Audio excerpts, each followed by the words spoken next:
Saya ingin menyampaikan pesan kepada teman-teman atau para kepala desa, para pengusaha, ataupun pihak-pihak lainnya yang tidak paham terkait dengan proses penyusunan anggaran. Karena banyak sekali pada anggaran baru ini, para teman-teman dari kepala desa, ataupun pengusaha, ataupun pihak-pihak lainnya, banyak oknum yang mengaku bisa membawa anggaran. Kemudian pada saat anggaran itu ada, lalu dia meminta fee ya atau bonus karena dia telah membawa anggaran itu sendiri. Tidak jarang juga para kepala desa ini atau teman-teman dari pengusaha ataupun pihak lainnya tersebut menjadi korban karena sesungguhnya tidak ada yang bisa membawa anggaran tersebut. Suatu hari saya sedang ngopi, kemudian juga mendapat curhatan bahwa salah seorang kepala desa terkena penipuan oleh oknum yang mengaku bisa membawa atau menggolkan anggaran bantuan keuangan dari pemerintah provinsi. Akhirnya dia meminta sejumlah uang, dikasihlah uang karena dijanjikan akan mendapat bantuan keuangan sekian miliar. Faktanya bahwa anggaran tersebut tidak ada. Di sini penting tentunya kita untuk mengetahui bagaimana proses penyusunan anggaran secara sederhana saja ya, yang nggak terlalu yang rumit-rumit. Bagaimanakah proses penyusunan anggaran untuk tingkat provinsi secara sederhana?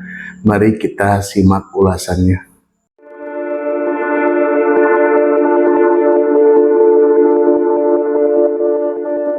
Apabila kita melihat konsideran ya, Undang-Undang Nomor 1 Tahun 2004 tentang Perbendaharaan Negara, itu disebutkan bahwa salah satu konsiderannya adalah Indiscom Stability Statute 1925. Itu menjelaskan bahwa Undang-Undang Perbendaharaan Negara kita, yaitu Undang-Undang Nomor 1 Tahun 2004 tentang Perbendaharaan Negara, sesungguhnya adalah merupakan saduran dari Indiscom Stability Statute 1925 atau merupakan Undang-Undang Perbendaharaan Negara Belanda. Yang pada intinya pengelolaan keuangan negara itu menganut 3 prinsip. Yang pertama adalah wetmatig, pengelolaan keuangan negara harus sesuai dengan undang-undang. Ada Undang-Undang 17 2003 tentang keuangan negara, Undang-Undang 1 2004 tentang perbendaharaan negara, Undang-Undang pemerintah daerah, dan sebagainya. Kemudian yang kedua adalah rehmatah, pengelolaan keuangan negara harus sesuai dengan petunjuk pelaksanaan dan petunjuk teknis. Di situ ada Peraturan Menteri Dalam Negeri Nomor 77 Tahun 2020 tentang pedoman teknis pengelolaan keuangan daerah, ada Peraturan Menteri Keuangan, dan sebagainya, dan sebagainya. Dan yang paling penting, yang ketiga adalah dolmatah, bahwa pengelolaan keuangan negara harus sesuai dengan peruntukan. Di sini kita bisa melihat adanya peraturan daerah tentang APBD, kemudian peraturan gubernur tentang penjabaran APBD, dan dokumen pelaksanaan anggaran Satuan Kerja Perangkat Daerah atau DPA SKPD. Jadi penggunaannya harus sesuai dengan apa yang sudah ditentukan dalam Perda, Pergub maupun DPA SKPD tersebut. Lalu bagaimana proses sederhana penyusunan anggaran? Kita nggak terlalu berbelit-belit ya, biar mudah dipahami, bahwa kita contohkan adalah untuk menyusun anggaran di tahun 2026 misalnya. Yang pertama adalah pemerintah daerah, yaitu pemerintah provinsi, menerbitkan RKPD ya, Rencana Kerja Pemerintah Daerah. Jadi RKPD itu dibuat di tahun sebelumnya, di tahun 2025, untuk rencana kerja di tahun 2026. Lalu berdasarkan RKPD tersebut, para pengguna anggaran itu menyusun namanya RKSKPD, Rencana Kerja Anggaran Satuan Kerja Perangkat Daerah, yang terdiri dari usulan bidang-bidang. Jadi dari bidang-bidang yang ada di SKP tersebut mengusulkan kepada pengguna anggaran bahwa dia memerlukan anggaran sekian. Misalnya untuk bantuan keuangan untuk desa itu dikelola oleh oleh dinas ya yang membidangi pemerintahan desa, kemudian diusulkan berapa sih anggaran yang akan dibagi kepada desa-desa untuk tahun 2026. Kemudian usulan-usulan dari bidang-bidang SKPD tersebut dirangkum dalam sebuah RK SKPD, kemudian diinput ke dalam SIPD ya, Sistem Informasi Perangkat Daerah yang dikelola oleh Bapeda ya, Badan Perencanaan Pembangunan Daerah.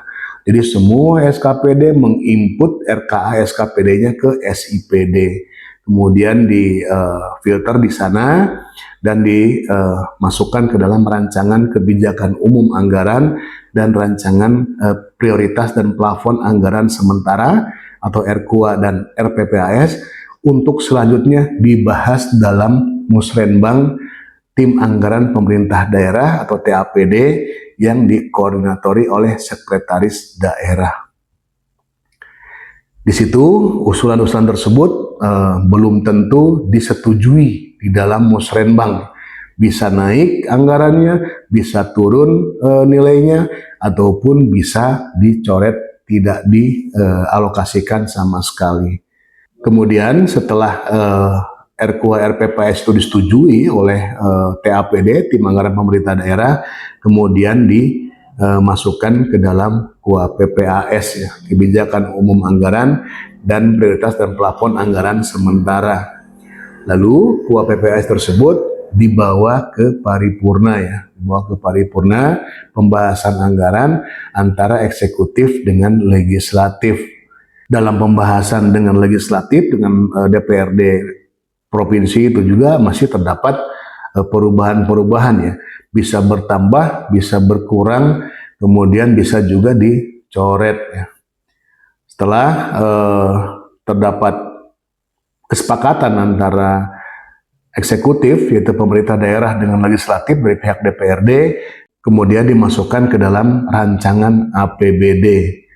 Lalu rancangan APBD itu dikirim ke Kementerian Dalam Negeri untuk dilakukan review ya. Setelah review, rancangan APBD itu dikembalikan kepada pihak pemerintah daerah, dalam hal ini BPKAD ya. BPKAD kemudian menyeleksi kembali review-review dari Kementerian Dalam Negeri tersebut, kemudian dibahas kembali oleh eksekutif yaitu pemerintah daerah dengan legislatif ya, DPRD dalam sidang paripurna untuk ditetapkan menjadi APBD. Biasanya untuk APBD provinsi itu dia tertuang dalam Peraturan Daerah Nomor 1 Tahun 2025 misalnya ya. Itu pada bulan Desember biasanya, pada bulan Desember untuk APBD tahun 2026. Setelah terbitnya Perda APBD, kemudian gubernur menerbitkan peraturan gubernur untuk membuat penjabaran ya, yaitu penjabaran terkait dengan APBD. Nah, berdasarkan penjabaran APBD tersebut, kemudian diterbitkanlah DPA SKPD ya, Dokumen Pelaksanaan Anggaran Satuan Kerja Perangkat Daerah. Jadi di sini terkait dengan pembahasan anggaran negara atau anggaran daerah itu melalui mekanisme yang sangat panjang ya.